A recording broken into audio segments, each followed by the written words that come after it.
السلام علیکم ورحمۃ اللہ وبرکاتہ نحمده ونصلی علی رسولہ الکریم اما بعد فاعوذ باللہ من الشیطان الرجیم بسم اللہ الرحمن الرحیم ورفعنا لک ذکرک صدق اللہ العظیم۔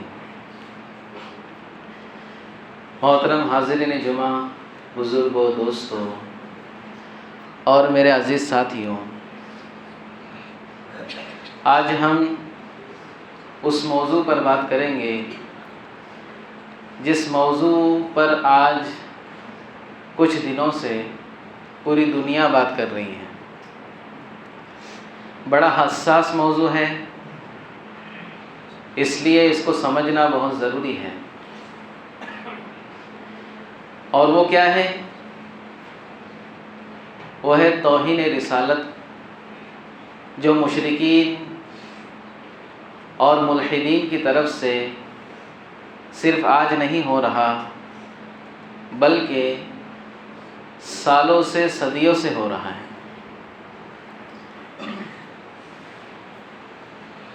تو آج جو یہ ہمارا ٹاپک ہے، اس کو بہت غور سے سننا، سمجھنا ضروری ہے، کیونکہ اللہ کے نبی صلی اللہ علیہ وسلم کی محبت ہمارے ایمان کا حصہ ہے۔ بغیر اللہ کے نبی صلی اللہ علیہ وسلم کی محبت کے ہم ایمان والے نہیں ہو سکتے۔ تو سب سے پہلے تو ہم کو یہ سمجھنا ہے کہ اللہ کے نبی صلی اللہ علیہ وسلم کا مقام و مرتبہ کیا ہے۔ ایک ایمان والے کے دل میں اللہ کے نبی صلی اللہ علیہ وسلم کا کیا مقام ہونا چاہیے، اللہ کے نبی کی کیا حیثیت ہے۔ تو سب سے پہلے جو قرآن مجید کی آیت کا ایک ٹکڑا میں نے تلاوت کیا، وَرَفَعْنَا لَكَ ذِكْرَكَ، اللہ رب العزت اپنے نبی سے کہہ رہے ہیں وَرَفَعْنَا، اور ہم نے بلند کیا۔ اللہ رب العزت اپنی طرف نسبت کر رہے ہیں، ہم نے بلند کیا آپ کے ذکر کو۔ کس کو بلند کیا؟ یعنی اللہ رب العزت کی طرف سے یہ طے ہے کہ اللہ کے بعد اگر کسی کا ذکر ہو، کسی کی تعریف ہو سب سے زیادہ، تو وہ اور کوئی نہیں بلکہ میرے اور آپ کے آقا تاجدار مدینہ جناب محمد الرسول اللہ صلی اللہ علیہ وسلم ہی کا ہوگا۔ ایک حدیث میں یہ بات ملتی ہے کہ حضرت جبرائیل علیہ السلام ایک مرتبہ اللہ کے نبی صلی اللہ علیہ وسلم کے پاس تشریف لائے اور عرض کیا کہ اللہ کے نبی صلی اللہ علیہ وسلم، کیا آپ کو معلوم ہے کہ اللہ تبارک و تعالی نے آپ کا مرتبہ کس طرح بلند کیا ہے؟ آپ کتنے اونچے مقام پر فائز ہیں، آپ کو پتہ ہے؟ تو اللہ کے نبی صلی اللہ علیہ وسلم نے ارشاد فرمایا کہ اس بات کو تو اللہ ہی بہتر جانتا ہے۔ تو حضرت جبرائیل نے عرض کیا کہ اللہ رب العزت نے اسی مقام و مرتبے کو بتلانے کے لیے مجھے آپ کے پاس بھیجا ہے کہ آپ کا کیا حق ہے اور کیا مرتبہ ہے میرے نزدیک، یعنی اللہ کے نزدیک، یہ بتا دوں۔ پھر حضرت جبرائیل نے کہا کہ اللہ رب العزت نے فیصلہ کر دیا ہے اذا ذکرت ذکرت، کہ جب بھی میرا نام لیا جائے گا، یعنی اللہ کا نام لیا جائے گا، جب بھی اللہ کا نام لیا جائے گا تو ساتھ ہی میں میرے نبی کا بھی نام لیا جائے گا۔ کلمہ پڑھیں، لا الہ الا اللہ محمد الرسول اللہ۔ دنیا بھر میں ایک بات عام ہے، مشہور ہے، ہم سب جانتے ہیں کہ اللہ رب العزت نے دنیا کے اندر مختلف علاقوں کے اندر اپنی قدرت کار فرما کی، اور کہیں پر دن ہے، کہیں پر رات ہے، کہیں پر دوپہر ہے، کہیں پر شام ہے، کہیں پر وقت بالکل جو ہے مختلف ہے ہر ملک کے اندر۔ اور اس حساب سے دیکھا جائے پوری دنیا کے اندر مسجدیں ہیں، ایمان والے ہیں، اور اذانیں ہوتی ہیں، اور اذان کا شیڈیول ایسا بنا ہوا ہے دنیا کا کہ پورے 24 گھنٹوں کے اندر ایک سیکنڈ بھی ایسا نہیں ہے جس میں اذان نہ ہو رہی ہے۔ پورے دنیا میں ایک سیکنڈ بھی ایسا نہیں ہے، باقاعدہ کچھ لوگوں نے اس کی یہ چیز بنائی کہ کہاں سے اذان شروع ہوتی ہے اور کہاں پر جا کے پھر ملتی ہے، ختم ہوتی ہے۔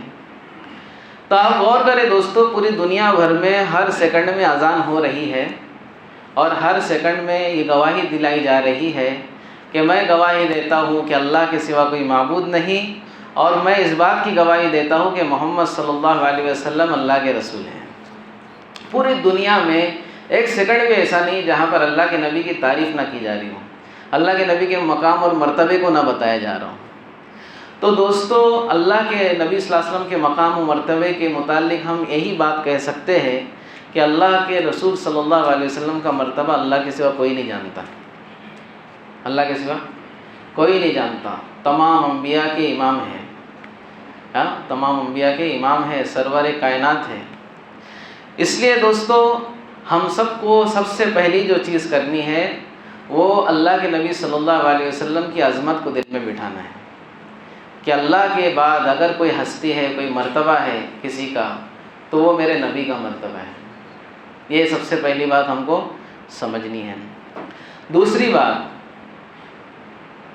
جب سے جو ہے اللہ کے نبی صلی اللہ علیہ وسلم کی ہستی اس دنیا میں آئی ہے، تب سے لے کر آج تک، اور ہو سکتا ہے آئندہ بھی ایسے لوگ ضرور پیدا ہوں گے جو اللہ کے نبی صلی اللہ علیہ وسلم کی سیرت پر، ان کی زندگی پر، ان کے اعمال پر کیچڑ اچھالنے کی کوشش کریں گے۔ اس کی کیا وجہ ہے؟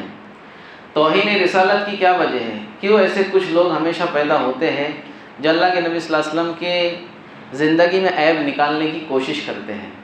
حالانکہ دوستو، اللہ کے نبی صلی اللہ علیہ وسلم کی ہی ایک واحد ذات ایسی ہے جس میں عیب نکالنے کی کوئی گنجائش نہیں ہے۔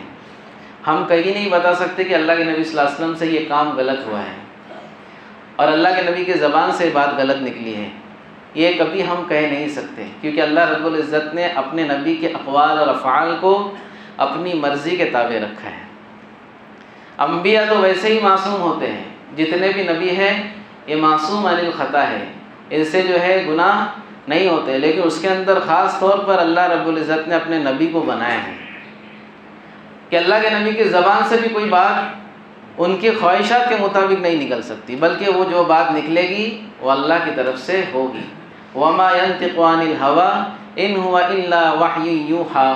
اللہ رب العزت فرماتے ہیں کہ یہ جو بات کرتے ہیں نبی کریم صلی اللہ علیہ وسلم، یہ بھی اپنی خواہشات کے مطابق نہیں کرتے، بلکہ یہ اللہ کی طرف سے وحی ہوتی ہے۔ ایک لفظ بھی اللہ کے نبی صلی اللہ علیہ وسلم کا اپنی طرف سے نہیں بلکہ اللہ کی طرف سے نکلتا ہے۔ تو پھر یہ جو توہین کرتے ہیں اللہ کے نبی صلی اللہ علیہ وسلم کی، اس کی وجہ کیا ہے؟ اس کی سب سے پہلی وجہ حسد ہے۔ اس کی سب سے پہلی وجہ کیا ہے؟ حسد ہے۔ جو لوگ اللہ کے نبی صلی اللہ علیہ وسلم کی ترقی سے جلتے ہیں، اللہ کے نبی صلی اللہ علیہ وسلم کے ذکر سے ان کا جو خون کھول جاتا ہے، وہ لوگ اللہ کے نبی صلی اللہ علیہ وسلم کی شان میں گستاخی کرتے ہیں۔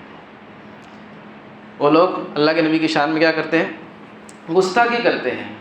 اگر آپ دیکھیں دوستو، اگر کوئی شخص جو اسلام کا موافق بھی نہ ہو اور مخالف بھی نہ ہو، اگر اس کو اللہ کے نبی صلی اللہ علیہ وسلم کی ذات بتائی جائے کہ یہ ذات ہے اور ایسی ایسی باتیں انہوں نے کہی ہیں اور ایسے ایسے کام انہوں نے کیے ہیں، تو وہ اللہ کے نبی کی زندگی میں ایک نقص اور ایک غلطی بھی نہیں نکال سکتا۔ تو سب سے پہلی وجہ توہین رسالت کی حسد ہے۔ اللہ کے نبی صلی اللہ علیہ وسلم سے بہت سارے لوگ، خاص طور پر یہود، ان کا ماننا یہ تھا کہ ہماری نسلوں کے اندر لاکھوں انبیاء کرام پیدا ہوئے ہیں، تو آخری نبی بھی ہمارے ہی نسل میں پیدا ہونے چاہیے تھے۔ یہ قریش میں کیسے پیدا ہو گئے؟ حضرت اسماعیل کی نسل میں کیسے آ گئے؟ یہ تو یہود کی نسل میں ہونے چاہیے تھے۔ یہ حسد۔ دوسری بات یہ ہے کہ اللہ کے نبی صلی اللہ علیہ وسلم کی توہین کر کے وہ لوگ یہ چاہتے ہیں کہ اللہ کے نبی صلی اللہ علیہ وسلم کو جو ماننے والے ہیں، جو فالوورز ہیں یعنی ایمان والے، ان کو دکھ اور تکلیف پہنچائی جائے، ان کو دکھ اور تکلیف پہنچائی جائے۔ اور یہ جو دوستو طریقہ ہے اور یہ شیوا یہ مشرکین کا ہے۔ اللہ کے نبی صلی اللہ علیہ وسلم مکہ میں موجود ہے اور ابو جہل، اللہ کے نبی صلی اللہ علیہ وسلم آگے آگے چلتے ہیں اور ابو جہل پیچھے پیچھے چل کے کہتا ہے یہ پاگل ہے، یہ دیوانہ ہے، یہ جادوگر ہے، یہ اپنی طرف سے باتیں گھڑ رہا ہے، تمہارے معبودوں کو برا بھلا کہہ رہا ہے۔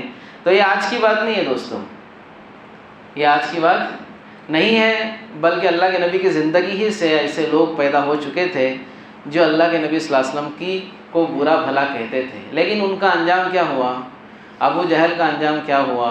ابو لہب نے کہا تھا جو اللہ کے نبی کا سگا چچا، تباً لک یا محمد لہذا جمعتنا، اے محمد آپ نے ہم کو اس بات کے لیے، یہ کلمے کے لیے یہاں پہ جمع کیا ہے، نعوذ باللہ آپ کے ہاتھ ٹوٹ جائیں۔ ابو لہب نے کہا تھا۔ کیا انجام ہوا؟ روایت میں ملتا ہے کہ ابو لہب ایسی موت مرا ہے جیسے کورونا کی جو بیماری ہوئی تھی، ویسی ایک بیماری اس وقت تھی۔ اپنے گھر میں اس کو قید کر دیا گیا تاکہ تو باہر نکل کر لوگوں کو بیماری نہ لگاتا بیٹھے۔ اپنے گھر میں بیمار ہوا، چھوت کی بیماری لگی، وہیں پر مرا، لوگوں کو پتہ بھی نہیں کہ مرا ہے۔ جب بدبو ہوئی، بدبو اٹھی ہے، لوگوں کو احساس ہوا، تو ایسے لوگ جو اس زمانے میں کمتر سمجھے جاتے تھے، بھنگی سمجھے جاتے تھے، وہ لوگ جا کر اس کو لکڑیوں سے اٹھا کر کے گڑھے میں ڈال دیے اور بڑا پتھر اس کے اوپر، بڑے بڑے پتھر ڈال دیے۔ اس کی اولاد نے بھی اس کو ہاتھ نہیں لگائے۔ ما اغنی عنہ مالہ وما کسب، اللہ نے فرمایا کہ نہ اس کا مال اس کے کام آیا، نہ اس نے کوئی چیز جو کمائی ہو وہ اس کے کام آئی۔ تو دوستو، جتنے لوگوں نے آج تک اللہ کے نبی صلی اللہ علیہ وسلم کو نقصان پہنچانے کی کوشش کی یا اللہ کے نبی صلی اللہ علیہ وسلم پر بہتان اور تہمتیں لگائی ہے، ان کا انجام بہت برا ہوا ہے اور آئندہ بھی ہوتا رہے گا۔ اب دوستو، یہاں پر کچھ لوگوں کا توہین رسالت کرنے کی وجہ سے کچھ لوگوں کا فائدہ ہوتا ہے، کچھ لوگوں کا نقصان ہوتا ہے۔ اب آپ بولیں گے یہ کیا بات ہے، توہین رسالت سے بھی کسی کا فائدہ ہوتا ہے؟ دیکھو دوستو، جب کسی چیز کو برا بھلا کہا جاتا ہے تو اس چیز کے متعلق آدمی کے دل میں تحقیق پیدا ہوتی ہے۔ کیا پیدا ہوتی ہے؟ تحقیق پیدا ہوتی ہے۔ کئی ڈاکٹر، کئی سائنسداں، کئی انگریز ایسے ہیں جنہوں نے پہلے اللہ کے نبی صلی اللہ علیہ وسلم کی برائی سنی۔ لوگوں نے کہا کہ محمد صلی اللہ علیہ وسلم تو ایسے ہے، محمد صلی اللہ علیہ وسلم نے تو یہ کیا، وہ کیا، وہ کیا، تو ان کے دل میں یہ بات پیدا ہوئی کہ اچھا اتنا برا آدمی ہے، نعوذ باللہ، تو ہم دیکھتے ہیں انہوں نے اور کیا کیا برائی کی ہے۔ تو جب انہوں نے سیرت کا مطالعہ کیا، جب انہوں نے اللہ کے نبی صلی اللہ علیہ وسلم کی زندگی کو کھنگالا، تو معلوم ہوا ایک بھی برائی نہیں، ایک بھی نقص نہیں، ایک بھی غلطی نہیں، بلکہ ایسی ایسی باتیں اللہ کے نبی صلی اللہ علیہ وسلم نے اپنی امت کو بتائی ہیں کہ وہ باتیں آج سائنس پروو کر رہی ہے 1400 سال کے بعد۔ تو ان لوگوں نے دوستو اللہ کے نبی صلی اللہ علیہ وسلم کو جانتے نہیں تھے، یہ بری باتیں اللہ کے نبی کے بارے میں سنی، پھر تحقیق کی اور پھر اللہ کے نبی صلی اللہ علیہ وسلم پر ایمان لے آئے۔ ایسے کئی لوگ آپ کو ملیں گے، ایسے کئی لوگ آپ کو ملیں گے جنہوں نے اللہ کے نبی کی زندگی کو برائیاں نکالنے کے لیے پڑھا، برائیاں نکالنے کے لیے سمجھنے کی کوشش کی، لیکن ان لوگوں پر اللہ کے نبی صلی اللہ علیہ وسلم کی باتوں کا ایسا اثر ہوا کہ وہ پکے اور ٹکے ایمان والے بن گئے۔ اور آج آپ دیکھیں امریکہ میں، یورپ میں، جتنے بھی باہر جو ہے ملک ہے، وہاں پر اسلام تیزی سے کیوں پھیل رہا ہے؟ تیزی سے اسلام کیوں پھیل رہا ہے؟ لوگ اسلام کیوں قبول کر رہے ہیں؟ اس کی سب سے بڑی وجہ ہے اللہ کے نبی کی زندگی کا مطالعہ کر رہے ہیں، اللہ کی زندگی کو پڑھ رہے ہیں، اللہ کے نبی صلی اللہ علیہ وسلم کی زندگی کو سمجھ رہے ہیں۔ اس لیے دوستو اللہ رب العزت ان کو ہدایت دے رہا ہے۔ اب نقصان کس کا ہوگا؟ نقصان، یہ فائدہ میں نے بتایا کہ جو لوگ تحقیق کریں گے ان کا فائدہ ہوگا، چاہے وہ ایمان والے نہیں ہیں لیکن ایمان والوں سے آگے جائیں گے، وہ ایمان والوں سے آگے جائیں گے۔ نقصان کس کا ہوگا؟ نقصان دوستو توہین رسالت سے توہین کرنے والے کا ہوگا، اور ہمارے اندر جو بیچارے مسلمان ہیں جن کو تحقیق کرنے کا وقت نہیں ہے، جن کو اپنے نبی صلی اللہ علیہ وسلم کی زندگی سے کوئی لینا دینا نہیں، ان کو نقصان ہوگا۔ جن کو اپنے نبی سے کوئی لینا دینا نہیں ہے، بس نام کے مسلمان ہیں، جب جو ہے کوئی تہوار آئے گا تو مسلمان بن جائیں گے، جمعہ کے دن مسلمان بن جائیں گے، گوشت کھانے کے لیے بقرعید میں مسلمان بن جائیں گے، شیرخرما کھانے کے لیے عید میں مسلمان بن جائیں گے، کھچڑا کھانے کے لیے محرم میں مسلمان بن جائیں گے۔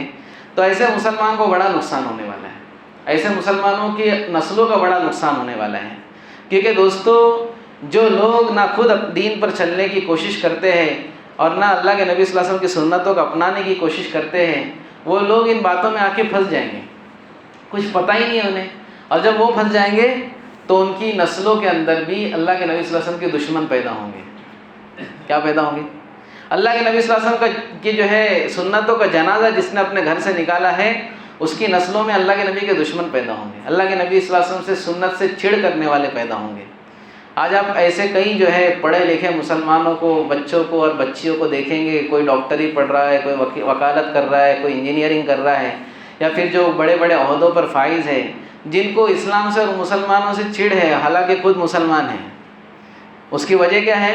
اس کی وجہ ہے کہ ماں باپ نے فکر نہیں کی، نہ خود کی فکر کی نہ اپنے بچوں کی فکر کی۔ کچھ لوگ خود کی تو کر لیتے فکر، نمازوں میں شامل ہو جاتے ہیں، جمعہ میں شامل ہو جاتے ہیں، لیکن اپنے بچوں کو جو ہے جنگلی جانوروں کی طرح چھوڑ دیتے ہیں۔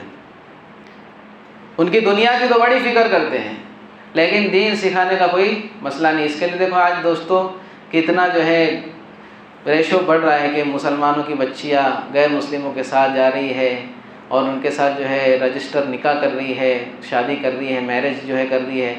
تو اس کی وجہ کیا ہے دوستو؟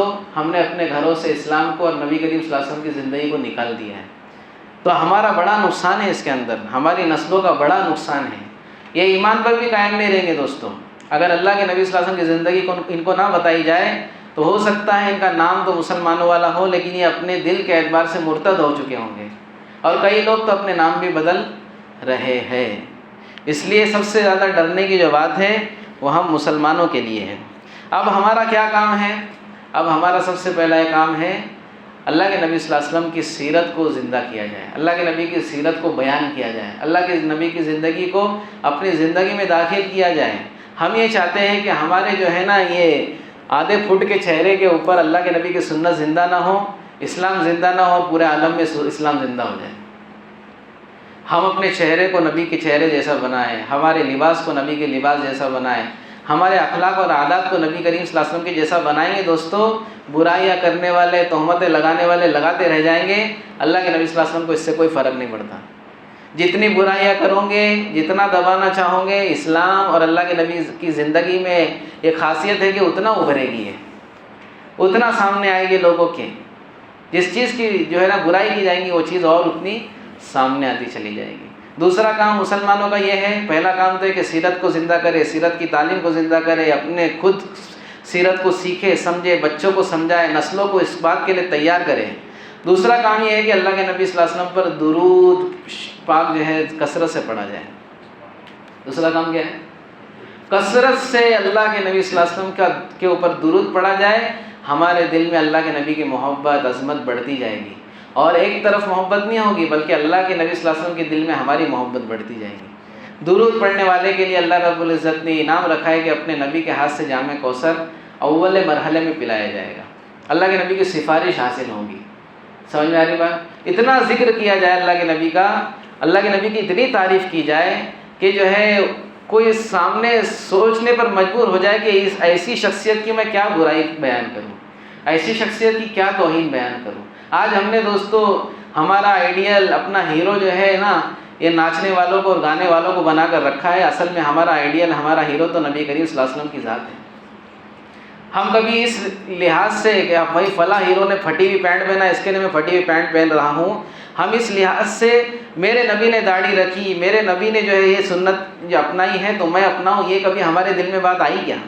آئی تو اللہ کا شکر کرے، اور نہ آئی تو جو ہے کلمہ پڑھے، اور نہ آئے تو جو اپنے ایمان کی تجدید کرے۔ دوستو یہ ہماری ذمہ داری ہے، سنتوں کا اہتمام، درود پاک کا اہتمام اور سیرت کی تعلیم کو عام کرنا۔ اللہ رب العزت ہم سب کو کہنے سننے پر عمل کی توفیق عطا فرمائے۔